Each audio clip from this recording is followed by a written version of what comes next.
Hello दोस्तों, आप लोग कैसे हैं। आज हम लोग ज्योग्राफी में क्लास 4 शुरू करते हैं। ये चौथी क्लास है ज्योग्राफी की, इंडियन ज्योग्राफी की। और इसमें हम लोग आज जो है उत्तर का विशाल मैदान पढ़ेंगे। ये आपका भारत का विभाजन का जो है ये तीसरा पार्ट है। इससे पहले मैंने 2 पार्ट आप लोगों को बता दिया है। उसमें हम लोग जो है उत्तर का हिमालय पर्वत और इसके अलावा हम लोग प्रायद्वीपीय पठार और पर्वतों के बारे में बताया है। आप जाके क्लास जो है यूट्यूब पर देख सकते हैं, प्लेलिस्ट में आपको मिल जाएगा। आज हम लोग भारत का जो भौतिक विभाजन है, जिससे मैंने बताया था आपको शुरू में ही कि भारत को भौतिक रूप से 6 भागों में बांटा गया है, उसमें एक विभाजन आपका कौन सा है, तो आपका उत्तर का विशाल मैदान है। ठीक है, तो उत्तर का जो विशाल मैदान है इसको 3 भागों में बांटा गया है। कौन कौन से भाग हैं, तो नदियों के आधार पर बांटा गया, क्योंकि नदियों ने ही इन मैदानों का निर्माण किया है। कि जब नदियां उतरती हैं हिमालय से तो बहुत सारे गाद और मिट्टी लेके आती है और उन्हीं को जमा करने से जो है इन मैदानों का निर्माण हुआ है। तो निर्माण कैसे हुआ है ये भी बताऊंगा, लेकिन उससे पहले हम ये देख लेते हैं कि जो उत्तर का विशाल मैदान है इसको हम लोग 3 भागों में बांटते हैं। पहला आपका है सिंधु सतलज का मैदान। ठीक है, सिंधु सतलज के अलावा यहाँ पर और भी नदियाँ हैं, झेलम है, चेनाब है, रावी है, ब्यास है, लेकिन मुख्य रूप से इसमें सतलज और सिंधु का मुख्य योगदान है। क्योंकि सिंधु नदी का अधिकांश क्षेत्र पाकिस्तान में हो जाने की वजह से तो भारत का जो पंजाब है ये पूर्वी पंजाब है, जो पश्चिमी पंजाब है वो पाकिस्तान में चला गया विभाजन के बाद। इसलिए हम लोग जो है यहाँ पर जब पढ़ते हैं तो इसमें सिंधु और सतलज का मैदान पढ़ते हैं। तो सिंधु और सतलज के मैदान में 2 मैदानों के बारे में हमें पढ़ना है, पंजाब और हरियाणा का मैदान। तो इसकी क्या विशेषता है इसको हम लोग देखेंगे।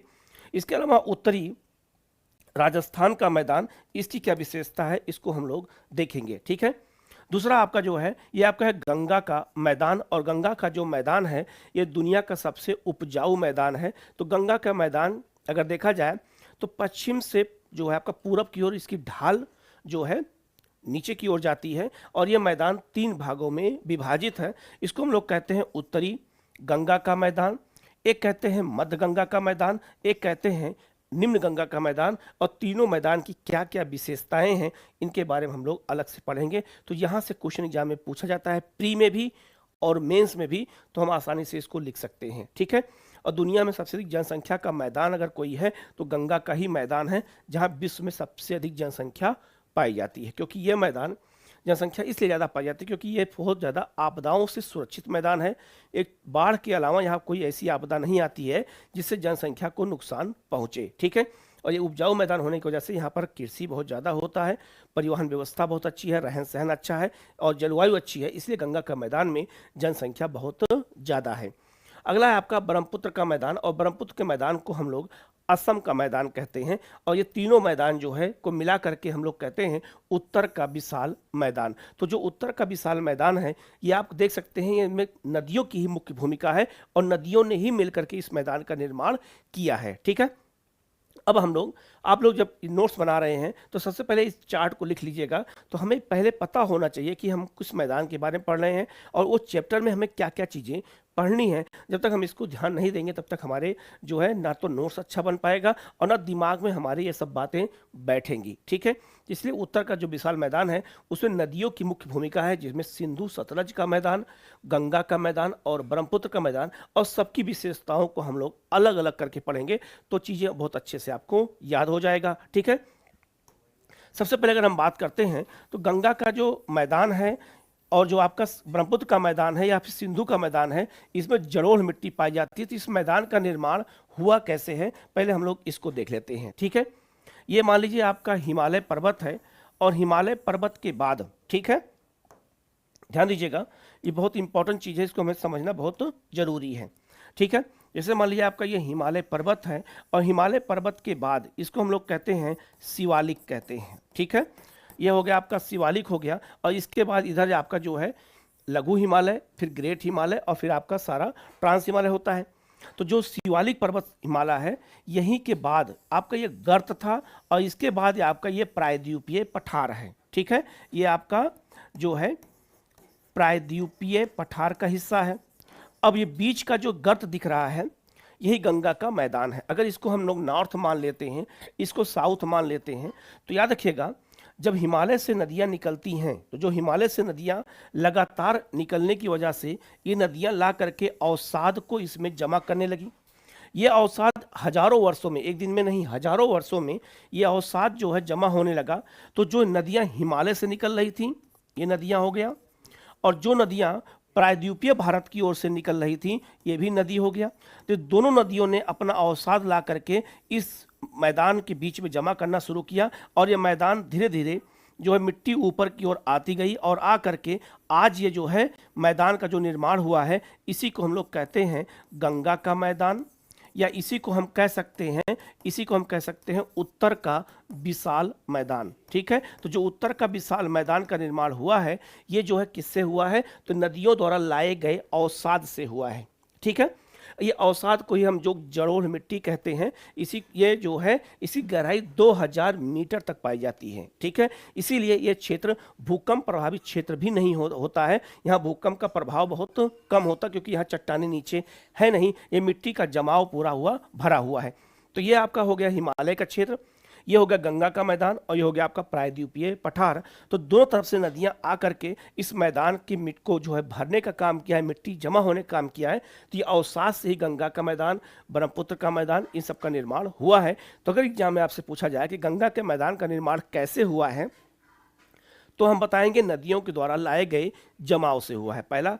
दूसरा, जो ये मैदान में मिट्टी पाई जाती है, वो मिट्टी कौन सी मिट्टी है, तो वो एलुवियल सॉइल है, जिसे हम लोग कहते हैं जलोढ़ मिट्टी कहते हैं। तो जलोढ़ जो मिट्टी है, ये जो याद रखिएगा, ये नदियों द्वारा लाए गए अवसाद से बनी है, इसीलिए ये जो है बहुत उपजाऊ मिट्टी होती है। और ये जो है नवीन और पुरानी दो प्रकार की होती है। कैसे होती है वो मैं अभी आपको बताऊंगा आगे। तो याद रखिएगा, जो ये मैदान है, ये बहुत उपजाऊ मैदान है, और ये प्रायद्वीपीय और हिमालय की नदियों द्वारा लाए गए अवसाद से ही ये बना हुआ है, इसलिए बहुत महत्वपूर्ण है, इसको हमें यहाँ पर समझने की जरूरत है। ठीक है, हम लोग आगे बढ़ते हैं। अब यहाँ आप लोग देखिएगा, तो गंगा का जो मैदान है या फिर सिंधु सतलज का मैदान है, इनकी अपनी अपनी क्या विशेषताएं हैं, इसको हम लोग यहाँ पर एक एक करके देखेंगे। तो सबसे जो पहला है आपका, वो आपका है सिंधु, और आपका दूसरा है सतलज का मैदान। तो इसमें सिंधु और सतलज नदियों का मुख्य योगदान है। ठीक है, तो सिंधु सतलज का जो मैदान है, इसको मैदान को हम लोग दो भागों में बांट के पढ़ते हैं। पहला आपका है पंजाब का मैदान, पंजाब या इसी को कहते हैं हम लोग हरियाणा का मैदान। ठीक है, हरियाणा का मैदान हो गया।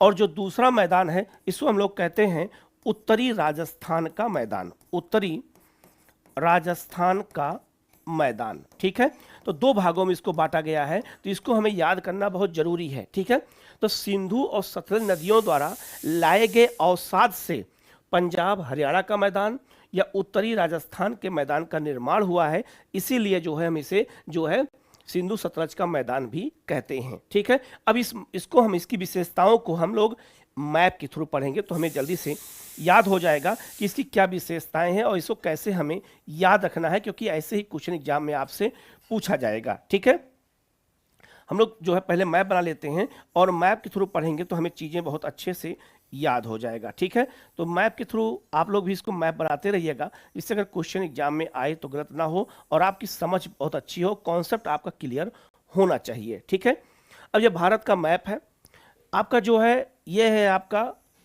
जो है पंजाब और हरियाणा के मैदान, ये आपका हो गया, और ये आपका हो गया उत्तरी राजस्थान का मैदान। ठीक है, अब यहाँ गौर करिएगा, ये आपका पंजाब का मैदान है और हरियाणा का मैदान है, दोनों को हम एक साथ पढ़ते हैं। तो पंजाब हरियाणा का मैदान ये हो गया, इसको हम लोग कहते हैं पंजाब और हरियाणा का मैदान। ठीक है, हरियाणा का मैदान कहते हैं। और जो दूसरा मैदान हो गया, इस मैदान को कहते हैं हम लोग कौन सा मैदान, तो इस मैदान को हम लोग कहते हैं उत्तरी राजस्थान का मैदान। ठीक है, उत्तरी राजस्थान का मैदान। अब उत्तरी राजस्थान का मैदान अगर पूछा जाए या फिर पंजाब हरियाणा मैदान का निर्माण पूछा जाए कैसे हुआ है, तो सिंधु और सतलज और उनकी सहायक नदियों द्वारा लाए गए अवसाद से हुआ है, ये बहुत महत्वपूर्ण है। ठीक है, अब पंजाब हरियाणा का जो मैदान है, इसकी मुख्य नदियाँ कौन कौन सी हैं, इनकी विशेषताओं को अगर हम देखें तो इनकी मुख्य नदी कौन सी है, तो यहाँ इसकी मुख्य नदी है सतलज। ठीक है, पहला। दूसरा यहाँ की मुख्य नदी है ब्यास। तीसरा यहाँ की मुख्य नदी है राबी। चौथा यहाँ पर मुख्य नदी है चेनाब।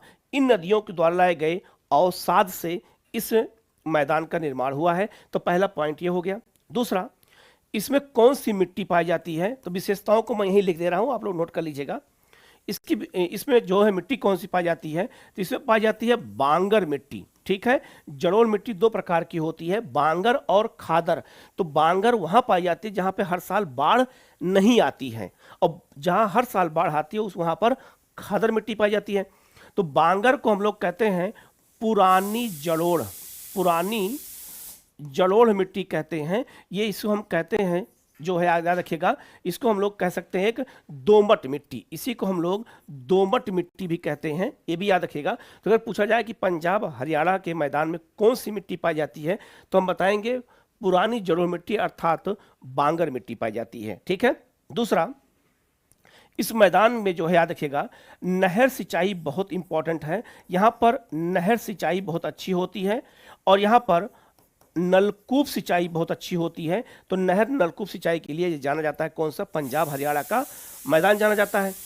इसके बाद अगर बात करते हैं, इसी मैदान में हरित क्रांति लाई गई थी। ठीक है, तो जो हरित क्रांति लाई गई थी वो उसका क्षेत्र कौन सा है? तो पंजाब और हरियाणा के मैदान में ही हरित क्रांति लाई गई थी, वही इसका क्षेत्र है।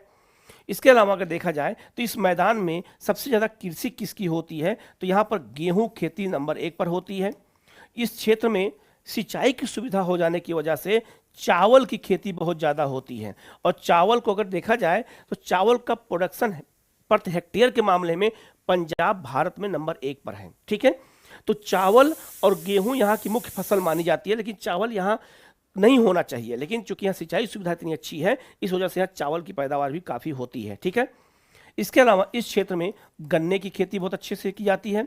पंजाब हरियाणा में कपास की खेती भी बहुत अच्छे से की जाती है, कपास की खेती। ठीक है, इसके अलावा इस क्षेत्र में जो है बाजरा ज्वार की भी खेती होती है, लेकिन ये मुख्य फसलें हैं। इसके अलावा आलू सरसों की भी खेती बहुत व्यापक तरीके से की जाती है, और यहाँ के किसान काफ़ी संपन्न हैं।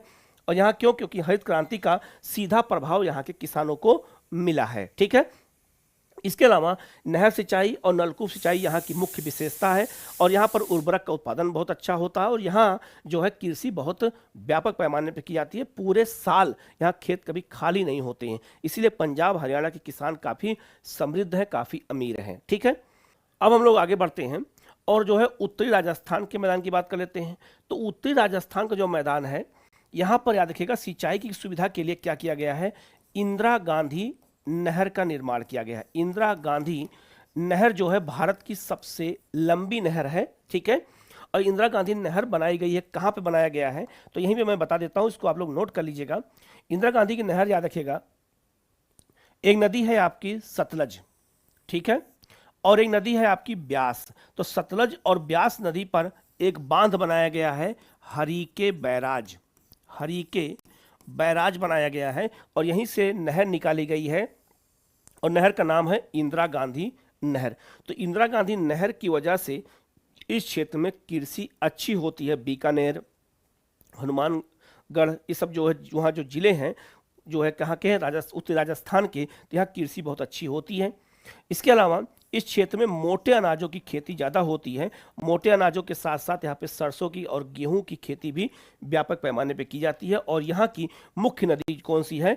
घग्गर है। ठीक है, यहाँ की मुख्य नदी घग्गर है, और ये जो है इस मैदान का निर्माण घग्गर और सतलज और उसकी सारी नदियों ने मिलकर के किया है। तो उत्तरी राजस्थान के बाद में ही जो है ये थार मरुस्थल पड़ जाता है। तो थार मरुस्थल के बारे में हम लोग अलग से बात करेंगे, लेकिन उत्तरी राजस्थान ये आपका जो मैदान है, यहाँ पे मोटे अनाजों की खेती बहुत व्यापक पैमाने पे होती है। सरसों की खेती यहाँ बहुत बड़े स्तर पे की जाती है, और सरसों उत्पादन में राजस्थान नंबर 1 पर है इसीलिए। ठीक है, तो याद रखिएगा, और मूंगफली की खेती यहाँ पर बहुत व्यापक पैमाने पर होती है। तो याद रखिएगा, पंजाब हरियाणा और जो आपका जो उत्तरी राजस्थान का मैदान है, इसी को हम लोग कहते हैं सतलज और सिंधु का मैदान कहते हैं। तो इनकी क्या विशेषता है थी मैंने बता दिया है, इनको नोट कर लीजिएगा, यहाँ से क्वेश्चन एग्जाम में आपसे पूछा जाएगा। ठीक है, हम लोग आगे बढ़ते हैं। अब हम लोग गंगा के मैदान की बात करते हैं। तो गंगा का मैदान याद रखिएगा, इसका निर्माण कैसे हुआ है? तो गंगा और उसकी जो सहायक नदियां हैं, चाहे आपका घाघरा हो, चाहे आपका गोमती हो, चाहे यमुना हो, चाहे आपका रामगंगा नदी हो, चाहे कोसी हो, चाहे आपका गंडक नदी हो, चाहे आपका जो है महानंदा नदी हो, इन सब नदियों द्वारा लाए गए अवसाद से ही गंगा के मैदान का निर्माण हुआ है। चूंकि नदी इसमें गंगा मुख्य नदी है जिसमें सब नदियां आकर के मिलती हैं, इसीलिए इसको हम लोग गंगा का मैदान कहते हैं। ठीक है, तो गंगा के मैदान को कहीं कहीं किताबों में गंगा यमुना का मैदान भी मिलता है, लेकिन नहीं, गंगा का मैदान का मतलब यह हो गया क्योंकि गंगा नदी जो है आपको उत्तराखंड से लेकर के और आपका बंगाल तक जाती है, तो उसमें सब नदियां आके मिल जाती हैं, इसीलिए इसको हम गंगा का मैदान कहते हैं। तो गंगा का मैदान याद रखिएगा, इसको हम 3 भागों में बांटते हैं। इसको कहते हैं ऊपरी गंगा का मैदान, इसको कहते हैं मध्य गंगा का मैदान, और एक है आपका निम्न गंगा का मैदान। तो जो ऊपरी गंगा का मैदान है ये आपका पश्चिमी उत्तर प्रदेश में है, यूपी के वेस्ट क्षेत्र में है, मैं मैप बना के समझाऊंगा।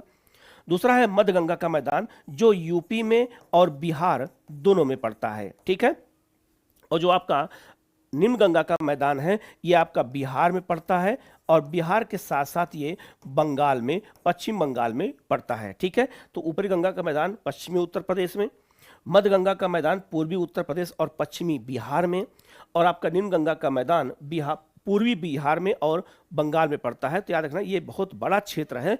ठीक है, तो याद रखना सबसे अधिक जनसंख्या वाला क्षेत्र भी यही है। अब इसको अगर हम लोग मैप के थ्रू देखेंगे तो हमें और चीज़ें अच्छे से समझ में आएगा, गंगा के मैदान की लोकेशन कहाँ है और उनको कितने भागों में बांटा गया है, उनकी क्या विशेषता है, हम लोग मैप के माध्यम से ही इसको कर लेंगे तो हमें चीज़ें अच्छे से याद हो जाएंगी। ठीक है, और आप लोग मैप बनाना जब सीख जाएंगे तो आपको और चीज़ें बहुत अच्छे से याद हो जाएगा। तो मैप बनाना आप 2-4 दिन प्रैक्टिस करेंगे तो आपको मैप बनाना अच्छे से आ जाएगा। ठीक है, अब हम बात करते हैं यहाँ पर गंगा के मैदान की। अगर बात करते हैं तो गंगा की मैदान में ये विशेषता अगर देखा जाए तो यहाँ की विशेषता क्या क्या है इसको हम लोग देखते हैं।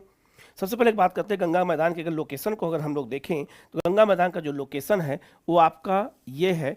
तो ये यहाँ से शुरू होता है गंगा का मैदान, आपका ये पंजाब हरियाणा का मैदान हो जाता है। ठीक है, तो पंजाब हरियाणा के मैदान के बाद आपका पड़ता है कौन सा, तो आपका पड़ता है गंगा का मैदान। ये आपका गंगा का मैदान है, इसकी ये आपका ये पूरा मैप बन गया है। ठीक है, ये आपका गंगा का मैदान हो गया। दिल्ली, ये आपका दिल्ली है, तो दिल्ली से लेकर के याद रखिएगा, दिल्ली से लेकर के और लखनऊ तक, ठीक है, लखनऊ तक, तो दिल्ली से लेकर लखनऊ तक का जो मैदान है इस मैदान को हम लोग कहते हैं ऊपरी गंगा का मैदान। ठीक है, इसको हम लोग क्या कहते हैं, तो इसको कहते हैं ऊपरी गंगा का मैदान। ठीक है, ये ऊपरी गंगा का मैदान हो गया, कहाँ से, दिल्ली से लेकर के लखनऊ तक। इसके अलावा लखनऊ से लेकर के और याद रखिएगा लखनऊ से लेकर के और आपका जो है पटना तक। ठीक है, तो लखनऊ से पटना तक का जो मैदान है इस मैदान को हम लोग कहते हैं मध्य गंगा का मैदान। ठीक है, ये हो गया आपका कौन सा मैदान, तो मध्य गंगा का मैदान हो गया। ठीक है, और पटना से लेकर के पूरा जो आपका बंगाल का क्षेत्र है, तो पटना से लेकर के और बंगाल तक का जो क्षेत्र है इसको हम लोग क्या कहते हैं, तो इसको कहते हैं हम लोग निम्न गंगा का मैदान। ठीक है, ये आपका निम्न गंगा का मैदान हो गया। ठीक है, निम्न गंगा का मैदान हो गया।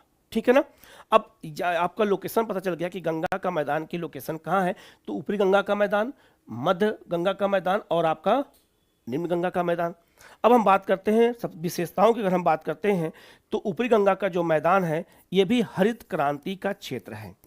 हरित क्रांति जो लाई गई थी वो पंजाब हरियाणा, तो पंजाब हरियाणा और आपका पश्चिमी उत्तर प्रदेश में इसी क्षेत्र में हरित क्रांति लाई गई थी, जहां पर गेहूं का प्रोडक्शन विशेष रूप से किया गया। तो पश्चिमी उत्तर प्रदेश में भी गेहूं का उत्पादन बहुत ज़्यादा होता है यहाँ पर। ठीक है, तो यहाँ की मुख्य फसल कौन सी है, यहाँ की मुख्य फसल गेहूं है। इस क्षेत्र में सिंचाई सुविधा बहुत अच्छी है, इसलिए इस क्षेत्र में चावल की खेती भी बहुत ज़्यादा की जाती है। इसके अलावा इस क्षेत्र में गन्ने की खेती बहुत व्यापक पैमाने पे होती है। तो पूरा जो आपका क्षेत्र है आपका, चाहे आपका हापुड़ का क्षेत्र हो, आपका मेरठ का क्षेत्र हो, आपका सहारनपुर का क्षेत्र हो, लखीमपुर खीरी का क्षेत्र हो, ये सब पूरा जो क्षेत्र है सीतापुर का, ये सब जो है क्या है, तो यहाँ पर गन्ने का उत्पादन बहुत व्यापक पैमाने पर होता है। इसके अलावा इसका यहाँ पर आलू की खेती भी बहुत व्यापक पैमाने पे होती है, क्योंकि आलू एक सब्जी में भी आता है और फसल में भी आता है। क्योंकि दिल्ली बगल में मार्केट है, तो आपका जो आगरा है, अलीगढ़ है, मैनपुरी है, इस क्षेत्र में गन्ने का उत्पादन बहुत, ये आलू का उत्पादन बहुत व्यापक पैमाने पे होता है। इसके अलावा इस क्षेत्र में मक्का की खेती बहुत व्यापक पैमाने पे होती है, जैसे कन्नौज का क्षेत्र हो गया, आपका औरैया का क्षेत्र हो गया, अलीगढ़ का क्षेत्र हो गया। इन क्षेत्रों में जो आपका क्या है, तो मक्के का उत्पादन भी बहुत व्यापक पैमाने पे होता है। इस क्षेत्र में चीनी मिलें बहुत ज़्यादा पाई जाती हैं। चीनी मिलें, तो क्योंकि गन्ना का उत्पादन अधिक होने की वजह से इस क्षेत्र में चीनी मिलें अधिक पाई जाती हैं। इस क्षेत्र में याद रखिएगा सड़कों का विस्तार बहुत अच्छे से किया गया है। बड़े बड़े हाईवे बनाए गए हैं, चाहे आपका यमुना एक्सप्रेस वे हो, चाहे आपका जो है आगरा एक्सप्रेस वे हो, यहीं पर आपका गंगा एक्सप्रेस वे बन रहा है। तो ये क्षेत्र याद रखिएगा, क्योंकि दिल्ली के नज़दीक है, मार्केट है एक तरह से, तो ये मार्केट का क्षेत्र होने की वजह से यहाँ पर काफ़ी डेवलपमेंट हुआ है और हरित क्रांति का प्रभाव यहाँ के किसानों को सीधा मिला हुआ है। ठीक है। यहाँ पर सिंचाई की सुविधा अगर बात की जाए तो ऊपरी गंगा के मैदान में सिंचाई में नलकूप सिंचाई नंबर 1 पर है और नंबर 2 पर है आपका है नहर सिंचाई। तो नहर सिंचाई और नलकूप सिंचाई यहाँ पर अच्छी होने की वजह से यहाँ पर कृषि का विस्तार बहुत व्यापक है और बहुत गहन कृषि यहाँ पर की जाती है। खेत कभी आपको खाली नहीं मिलते यहाँ पे। यहाँ के भी किसान काफ़ी समृद्ध हैं ऊपरी गंगा के मैदान का। और इसके अलावा इस क्षेत्र में बाढ़ नहीं आती है, तो बाढ़ प्रभावित ये क्षेत्र नहीं है। ठीक है। इसके अलावा इस क्षेत्र में बांगर मिट्टी पाई जाती है और बांगर को हम लोग क्या कहते हैं, पुरानी जड़ोढ़ मिट्टी कहते हैं। तो पुरानी जो जड़ोढ़ मिट्टी होती है उसको बांगर कहते हैं। तो इस क्षेत्र में बांगर मिट्टी पाई जाती है। तो यही सब इनकी विशेषताएं हैं। इनको पॉइंट में जब हम लोग लिख लेते हैं तो मेंस में जब हम लोग लिखते हैं तब भी नंबर ज़्यादा मिलता है, और ये मैप बनाने से हम एग्जामिनर को प्रभावित कर लेते हैं, नंबर देने पर उसको मजबूर कर देते हैं। ठीक है। तो ये बहुत महत्वपूर्ण चीज़ है, इनको अच्छे से आप लोग नोट कर लीजिएगा। इनकी लोकेशन के आधार पर जब आप काम करेंगे, लोकेशन को देख के काम करेंगे तो दिमाग में चीज़ें बैठती हैं। इसीलिए हमें ज्योग्राफी को हमेशा मैप के थ्रू पढ़ने की ज़रूरत होती है। ठीक है। अब हम लोग बात करते हैं नंबर जो दूसरा मैदान है वो मैदान कौन सा है। तो दूसरा है आपका, याद रखिएगा, वो आपका है मध्य गंगा का मैदान। तो मध्य गंगा का जो मैदान है इसकी क्या विशेषता है, इसको भी हम लोग देख लेते हैं। ठीक है। तो जो मध्य गंगा का मैदान है वो लखनऊ से लेकर के और पटना के बीच में है। ठीक है। इस मैदान की बात करें तो इस मैदान में बाढ़ प्रभावित क्षेत्र है। यहाँ बाढ़ प्रभावित क्षेत्र है। तो यहाँ पे बाढ़ प्रभावित नदियाँ कौन कौन सी जो बाढ़ लाती हैं, तो उसमें एक नदी है आपकी घाघरा। ठीक है। एक नदी है आपकी घाघरा और दूसरी आपका है राप्ती नदी है जो गोरखपुर जिसके किनारे है। तो राप्ती घाघरा नदियाँ यहाँ पर बाढ़ लाती हैं। गंडक जो है ये भी बाढ़ प्रभावित जो है क्षेत्र माना जाता है। गंडक का आपका बूढ़ी गंडक, इन सब का जो है यहाँ बाढ़ प्रभावित क्षेत्र होता है, लेकिन बाढ़ का प्रभाव बहुत कम होता है, ज़्यादा प्रभाव नहीं होता है। इस क्षेत्र में याद रखिएगा, अगर देखा जाए तो इस क्षेत्र में देखा जाए तो याद रखना मिट्टी पाई जाती है, खादर मिट्टी पाई जाती है। खादर मिट्टी क्यों पाई जाती है, क्योंकि ये बाढ़ प्रभावित क्षेत्र है। तो खादर इसको हम कहते हैं नवीन जड़ोढ़ मिट्टी कहते हैं, नवीन जड़ोढ़ मिट्टी कहते हैं, जो कहाँ पाई जाती है, तो मध्य गंगा के मैदान में। इसके अलावा अगर हम बात करते हैं मध्य गंगा के मैदान की बात करते हैं तो इस क्षेत्र में याद रखिएगा परिवहन व्यवस्था भी काफ़ी अच्छी है, क्योंकि मैदानी क्षेत्र है तो यहाँ परिवहन व्यवस्था भी काफ़ी अच्छी है, सड़क हो चाहे रेलवे हो। इसके अलावा इस क्षेत्र में अगर कृषि की बात की जाए तो इस क्षेत्र में कृषि में गेहूं नंबर 1 पर है। यहाँ पर चावल की खेती बहुत व्यापक पैमाने पे होती है। यहाँ पर जो है गन्ने की खेती व्यापक पैमाने पे होती है और यहाँ पर सब्जियों का उत्पादन भी व्यापक पैमाने पर किया जाता है। तो मध्य गंगा का मैदान लखनऊ से पटना के बीच में है। ये बाढ़ प्रभावित क्षेत्र है, लेकिन उतना बाढ़ प्रभावित नहीं होता है। ठीक है। अब हम बात करते हैं तीसरा है आपका कौन सा, तो तीसरा है आपका निम्न गंगा का मैदान। और निम्न गंगा का मैदान कहाँ पर है, तो निम्न गंगा का मैदान याद रखिएगा ये आपका जो है 2 राज्य में है, एक आपका पूर्वी बिहार में है और पूरा बंगाल में है। ठीक है। तो याद रखना निम्न गंगा के मैदान की बात करें ये बाढ़ प्रभावित क्षेत्र है। ठीक है। याद रखना भारत में सबसे अधिक बाढ़ प्रभावित क्षेत्र अगर कोई है तो निम्न गंगा का मैदान है। ठीक है। दूसरा, इस क्षेत्र में जो है, क्योंकि इस क्षेत्र में ढाल कम होने की वजह से, निम्न क्षेत्र होने की वजह से यहाँ पर ग्राउंड वाटर पे जो पानी है बहुत ऊपर पाया जाता है। जो इस क्षेत्र में बच्चे होंगे उनको पता होगा, तो 30, 40, 50 फीट पे पानी यहाँ पे मिल जाता है। ठीक है। लेकिन बाढ़ प्रभावित क्षेत्र की होने की वजह से इस क्षेत्र में जो है याद रखिएगा यहाँ पर चावल की फसल तो होती है लेकिन वो बर्बाद भी हो जाती है। ठीक है। तो याद रखना निम्न गंगा का जो मैदान है यहाँ पर जो मिट्टी पाई जाती है वो खादर मिट्टी पाई जाती है, अर्थात यहाँ पर नवीन जड़ोढ़ मिट्टी पाई जाती है। क्यों? क्योंकि प्रत्येक वर्ष यहाँ पर बाढ़ आती है। अब बाढ़ के जब पानी हर साल आता है तो उससे मिट्टी का जो है रिन्यू होती रहती है और लगातार उस पर जमाव मिट्टी का होने से वो खादर मिट्टी बन जाती है। तो दुनिया की सबसे उपजाऊ मिट्टी कौन है? खादर मिट्टी है। ठीक है। दूसरा, इस क्षेत्र में जो कृषि की जाती है तो इस क्षेत्र में कृषि होती है नंबर 1 पर चावल की। यहाँ पर चावल की खेती होती है और पश्चिम बंगाल में चावल पूरे साल कृषि की जाती है। ठीक है। अमन, ओस और बोरा, 3 प्रकार की यहाँ पर चावल की खेती होती है अलग अलग ऋतुओं में। उसको अलग हम जब फसलों के बारे में पढ़ाएंगे तो आपको बताएंगे। तो यहाँ पर चावल की खेती व्यापक पैमाने पर होती है।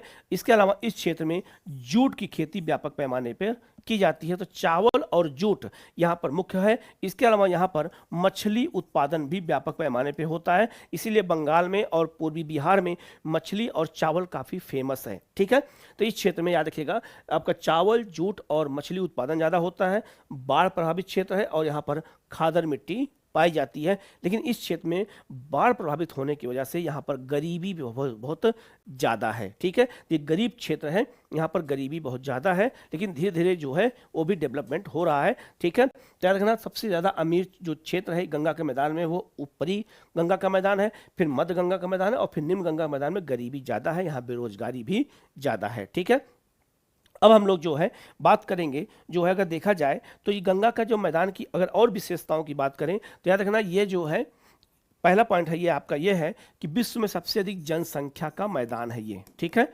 विश्व में सबसे अधिक जनसंख्या का अगर कोई मैदान है तो कौन सा मैदान है, तो वो आपका ये है गंगा का मैदान। इस क्षेत्र में याद रखिएगा परिवहन व्यवस्था बहुत अच्छी है, चाहे वो रेलवे हो और चाहे वो आपका सड़क हो। तो यहाँ परिवहन व्यवस्था में देखा जाए रेलवे और सड़क का घनत्व ज़्यादा पाया जाता है, क्योंकि ये मैदानी क्षेत्र है और मैदानी क्षेत्रों में सड़क बनाना और आपका जो है रेलवे बनाना काफ़ी आसान होता है। ठीक है, इस क्षेत्र में जल परिवहन के लिए भी व्यवस्था किया गया है। जल परिवहन में अगर देखा जाए तो याद रखना गंगा नदी पर एक जो है राष्ट्रीय जल मार्ग बनाया गया है नंबर 1, इसके बारे में आगे मैं बताऊंगा। इसके अलावा याद रखना यहाँ पर जो है आपदा प्रभावित क्षेत्र कम है, तो यहाँ पे विशेष कोई आपदा नहीं आती हैं, तो विशेष आपदा ना आने की वजह से यहाँ पे लोग कम मरते हैं और यहाँ पर जो है उपजाऊ मिट्टी है, दुनिया की सबसे उपजाऊ मिट्टी होने की वजह से यहाँ पर कृषि भी व्यापक पैमाने पर की जाती है। लेकिन चूंकि इस क्षेत्र में निम्न गंगा के मैदान में बाढ़ आने की वजह से कृषि काफ़ी प्रभावित होती है और कृषि प्रभावित होने की वजह से गरीबी बहुत ज़्यादा बढ़ जाती है और यहाँ पर भूखमरी और गरीबी की समस्याएं भी हैं, जो मुख्य रूप से बाढ़ जैसी आपदा के कारण होता है। इसके अलावा गंगा के मैदान में सूखा भी पड़ता है, ऐसा नहीं है कि यहाँ पर सूखा नहीं पड़ता है। तो सूखा एक प्राकृतिक आपदा है। तो जब वर्षा जो है मानसून के समय में 1 महीना 1.5 महीना तक वर्षा नहीं होती है तो कई जिलों को सूखा प्रभावित जिला घोषित किया जाता है और उनको विशेष अनुदान राज्य सरकारें देती हैं, चाहे वो बिहार हो, बंगाल हो, चाहे आपका जो है उत्तर प्रदेश हो। तो यहाँ पर जो है सूखा प्रभावित क्षेत्रों के लिए विशेष अनुदान दिया जाता है। तो सूखा भी पड़ता है और आपका जो है साथ में जो देखा जाए तो बाढ़ प्रभावित क्षेत्र भी ये होता है। ठीक है, अब हम लोग गंगा के मैदान की बात करते हैं। तो गंगा के मैदान को मिट्टी के आधार पर या क्षेत्र के आधार पर जो अलग अलग 4 भागों में बांटा गया है, कौन कौन से, तो अब बहुत ही आसान है, समझ लीजिएगा। तो पहला जो मैदान है उसे हम लोग कहते हैं भाभर का मैदान, और जहां हिमालय खत्म होता है तो पंजाब से लेके आसाम तक आपका जो है भाभर का मैदान पड़ता है। पहला आपका है भाभर का मैदान। तो भाभर के मैदान की क्या विशेषता है इसके बारे में हम लोग जानेंगे। भाभर के मैदान के साउथ में जो दूसरा मैदान पड़ता है उसको हम लोग कहते हैं तराई का मैदान। ठीक है, तो ये आपका दूसरा मैदान कौन सा हो गया, दूसरा मैदान हो गया आपका तराई का मैदान। और जो पहला मैदान है उसको हम लोग क्या कहते हैं, भाभर का मैदान कहते हैं। ठीक है, दूसरा अगर देखा जाए तो जो बाढ़ प्रभावित क्षेत्र है तो लखनऊ के पूरब में और बंगाल तक ये पूरा बाढ़ प्रभावित क्षेत्र है, इसलिए इसको कहते हैं खादर का मैदान। यहाँ पर खादर मिट्टी पाई जाती है, इसीलिए इसको हम लोग खादर का मैदान कहते हैं। तो ये पूर्वी उत्तर प्रदेश, पूरा बिहार और पूरा बंगाल खादर का मैदान भी जाना जाता है, यहाँ खादर मिट्टी पाई जाती है। और आपका जो ये वाला क्षेत्र है तो पश्चिमी उत्तर प्रदेश, हरियाणा और पंजाब, इसको हम लोग कहते हैं बांगर का क्षेत्र या बांगर का मैदान कहते हैं। यहाँ पर पुरानी जलोढ़ मिट्टी पाई जाती है, तो यहाँ बाढ़ नहीं आती है, इसलिए यहाँ पर बांगर मिट्टी, यहाँ बाढ़ आती है इसलिए इसको खादर मिट्टी कहते हैं। और भाभर और तराई क्या होता है ये हम आपको समझा देते हैं, इसको ध्यान से आप लोग समझ लीजिएगा कि ये इस मैदान का निर्माण हुआ कैसे है। ठीक है, मैं यहीं पर एक साथ समझा दूंगा। याद रखिएगा जब नदियाँ, ये आपका हिमालय है, ठीक है, ये क्या है आपका हिमालय है, ये मैप भी आप बगल में देखते रहिएगा। तो आपका जो हिमालय है तो हिमालय से जब नदियाँ नीचे उतरती हैं तो नदियाँ अपने साथ मिट्टी का कटाव लेके आती हैं। ठीक है, बड़े बड़े पत्थरों को नदियाँ काटते हुए लेके आती हैं। तो बड़े पत्थर जब वहाँ से ढुलकना शुरू करते हैं तो ऊपर से जब नीचे की ओर आते हैं तो उनका आकार छोटा हो जाता है, ठीक है, और वो तेजी से लुढ़कते हुए नीचे आते हैं तो उससे जो है मिट्टी टूटती है और उससे जो है जो बालू नदी में पाई जाती है उसी से बनती है। तो जो बड़े बड़े पत्थर होते हैं वो जब नीचे की ओर आते हैं तो आ करके वो जहाँ पर पर्वत खत्म होता है आपका, वहाँ आ करके वो जमा हो जाते हैं, ठीक है। जब वो आकर के जमा हो जाते हैं तो इसको हम लोग कहते हैं भाभर का मैदान। और भाभर का जो ये मैदान है, भाभर के मैदान याद रखिएगा हिमालय के तुरंत बाद शुरू होता है, क्योंकि नदियां सारा अवसाद बड़े बड़े पत्थर ला करके वहां जमा कर देती हैं। इसीलिए इस क्षेत्र में कृषि नहीं होती है, इस क्षेत्र में कृषि नहीं हो सकती है, ठीक है। ये 6 से 8 किलोमीटर की पट्टी है जो पंजाब से आसाम तक गई है, ठीक है। इसमें जो है नदियां लुप्त हो जाती हैं। नदियां लुप्त मतलब ये हो गया कि नदियां इनके नीचे से बहती हैं तो ऊपर पत्थर दिखाई देता है और नीचे नदी बहती हुई चली जाती है, तो कहते हैं कि भाभर के मैदान में नदियां लुप्त हो जाती हैं, ठीक है। और नदियां जिस क्षेत्र में पुनः निकलती हैं तो जब जहां पुनः निकलती हैं वहां दलदल का निर्माण हो जाता है, तो उस क्षेत्र को हम लोग कहते हैं तराई का मैदान, ठीक है। तो तराई का मैदान याद रखिएगा ये कहां पर है, तो तराई का मैदान भाभर के दक्षिण में है, तो ये भाभर हो गया और भाभर के दक्षिण में तराई का मैदान स्थित है। तो ये हो गया आपका कौन सा मैदान, तराई का मैदान। अब तराई के मैदान की अगर विशेषता देखा जाए, ये क्वेश्चन आईएएस में पूछा गया था कि तराई के मैदान में कृषि में कौन सी कृषि सबसे अच्छी होती है, तो तराई का मैदान भाभर के तुरंत बाद शुरू होता है जहां पे नदियां पुनः निकलती हैं, तो कई धाराओं में निकलती हैं, इसीलिए तराई का मैदान में जो है दलदल बहुत ज्यादा पाया जाता है। और दलदल को हम लोग कहते हैं पर्यावरण की भाषा में आर्द्र भूमि कहते हैं। इसे क्या कहते हैं, आर्द्र भूमि कहते हैं। तो जो तराई का मैदान है बहुत दलदली क्षेत्र है। इस क्षेत्र में याद रखिएगा जो है पतझड़ वन बहुत ज्यादा पाए जाते हैं, पतझड़ वन, ठीक है, पतझड़ वन यहाँ बहुत ज्यादा पाए जाते हैं। इस क्षेत्र में बहुत सारे जो है जंगली जानवर रहते हैं, तो इस क्षेत्र में याद रखिएगा बायो टाइगर रिजर्व बनाए गए हैं। सुना होगा लखीमपुर खीरी में दुधवा नेशनल पार्क, यहीं पर बिहार में वाल्मीकि पाया गया, वाल्मीकि बनाया गया, तो उसका तराई के क्षेत्र में है। पीलीभीत टाइगर रिजर्व हो गया, अमानगढ़ जो टाइगर रिजर्व हो गया, ये सब कहाँ पर है, तो इस क्षेत्र में, क्योंकि इस क्षेत्र में वन बहुत ज़्यादा घने पाए जाते हैं और इसी वजह से इस क्षेत्र में जो है जंगली जानवरों के लिए टाइगर रिजर्व या अन्य वन्यजीव अभ्यारण्य बनाए गए हैं। इसके अलावा इस क्षेत्र में दलदली क्षेत्र होने की वजह से यहाँ पर चावल की खेती बहुत ज़्यादा की जाती है और चावल के साथ साथ यहाँ पर गन्ने की खेती भी बहुत ज़्यादा की जाती है। तो याद रखिएगा तराई के मैदान में दो मुख्य फसलें सबसे प्रमुख है। आईएएस में क्वेश्चन पूछा गया था, तो गन्ना और आपका चावल ये तराई के मैदान की मुख्य फसल है। ये दलदली क्षेत्र है, नदियाँ यहाँ पुनः निकलती हैं और जो है इस क्षेत्र में जंगल बहुत ज़्यादा पाए जाते हैं, ठीक है। ये पंजाब से लेकर के ये भी कहाँ तक है, तो ये भी आपका आसाम तक ये भी ये मैदान पड़ता है। तो पहले भाभर फिर आपका तराई हो गया। नदियाँ जिस क्षेत्र में आकर के जो है लगातार बाढ़ लाती हैं उसे हम लोग क्या कहते हैं, खादर का मैदान कहते हैं। तो इस क्षेत्र की मिट्टी बहुत उपजाऊ होती है, इसको हम लोग दोमट या चिकनी मिट्टी भी कहते हैं। जो बांगर का मैदान है ये आपका इसको कहते हैं पुरानी जलोढ़ मिट्टी कहते हैं। और इस क्षेत्र में जो है याद रखिएगा सबसे इंपॉर्टेंट क्या है, तो इस क्षेत्र में जो है देखा जाए तो यहाँ पर बाढ़ नहीं आती है, इसलिए इस मिट्टी में कंकड़ भी पाए जाते हैं, ठीक है। तो इसमें ये मिट्टी और ये मिट्टी दोनों जलोढ़ मिट्टी का भाग है, तो इसको हम लोग नवीन जलोढ़ कहते हैं और इसको हम लोग पुरानी जलोढ़ कहते हैं। तो नवीन जलोढ़ इसलिए कहते हैं, मैंने बार बार बताया, आगे बताऊंगा मैं, क्योंकि लगातार मिट्टी रिन्यू होती रहती है हर साल और ये सबसे उपजाऊ मिट्टी है। ये आपके गंगा का मैदान की विशेषता थी, मैंने आपको बता दिया है।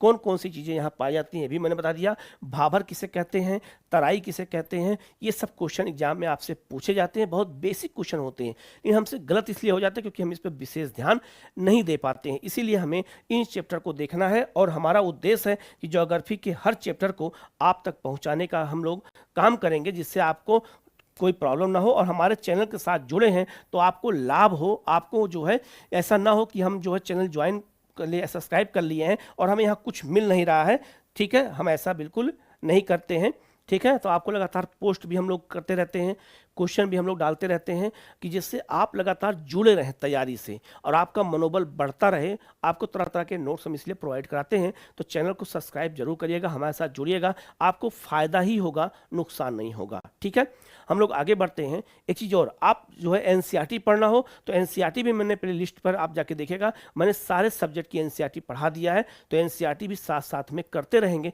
तो आपको बहुत अच्छा लगेगा और आपकी तैयारी होती रहेगी, आपको पैसे खर्च करने की जरूरत नहीं है। ठीक है, हमारे चैनल बनाने का उद्देश्य यही है कि गरीब बच्चों को भी इससे जोड़ा जाए, वो भी पढ़ने का उनको हक होना चाहिए। ठीक है, अब हम लोग बात करते हैं, अगला जो मैदान है उत्तर का मैदान में, वो आपका है ब्रह्मपुत्र का मैदान।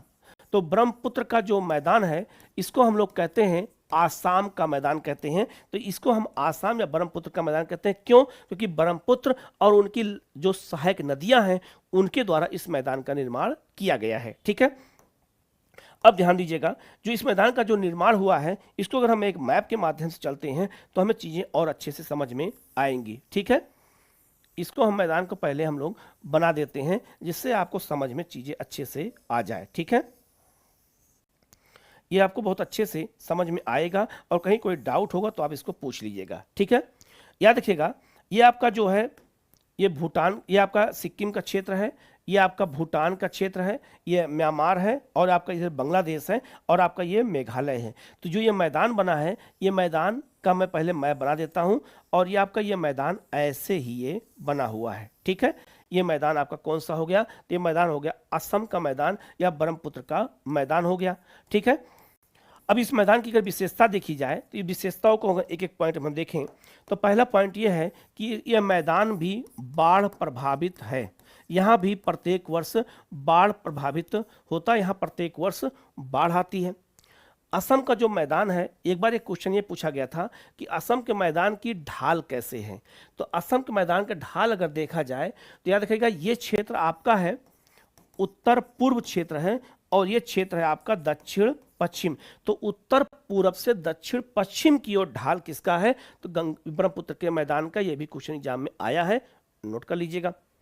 इसके अलावा अगर देखा जाए तो इस क्षेत्र में चावल की खेती बहुत व्यापक पैमाने पर की जाती है। यहाँ चावल की खेती बहुत अच्छी होती है। चावल के साथ साथ इस क्षेत्र में जूट का उत्पादन बहुत अच्छा होता है। इस क्षेत्र में मछली का उत्पादन बहुत ज़्यादा किया जाता है। ठीक है, तो ये बहुत विशेषता इसकी है। इसके अलावा एक सबसे बड़ी विशेषता इसकी ये है कि याद रखेगा, जो आपका ब्रह्मपुत्र का मैदान है इसमें पेट्रोलियम का उत्पादन बहुत ज़्यादा किया जाता है। तो पेट्रोलियम और यहाँ पर प्राकृतिक गैस, इन दोनों का उत्पादन होता है। कहाँ पर? तो ब्रह्मपुत्र के मैदान में। डिब्रूगढ़, नहरकटिका, ये सब जो क्षेत्र है ये पूरा जो है पेट्रोलियम और प्राकृतिक गैस का क्षेत्र है। तो अगर एग्जाम में पूछा जाए कि उत्तर के किस मैदान में पेट्रोलियम का उत्पादन होता है तो हम बताएंगे आपका ब्रह्मपुत्र के मैदान में। ये इसका मैप है, ये इसकी कुछ विशेषताएं हैं, इनको हमें नोट कर लेना है। इसकी ढाल कैसे है, यही सब क्वेश्चन एग्जाम में आपसे पूछा जाएगा। ठीक है, तो आज के वीडियो में हमने जो है उत्तर की विशाल के मैदान के बारे में पढ़ा है। इसमें हम लोगों ने गंगा का मैदान, सतलज सिंधु का मैदान और ब्रह्मपुत्र मैदान के बारे में हम लोग जाना है। इस वीडियो को आप लोग पूरा अच्छे से देखिएगा। कहीं कोई डाउट हो तो आप कमेंट करके पूछेगा। चैनल को जरूर सब्सक्राइब कर लीजिएगा जिससे इस तरह क्लास आपको लगातार मिलती रहे। ठीक है, आज हम लोग यहीं तक करते हैं। जय हिंद, वंदे मातरम।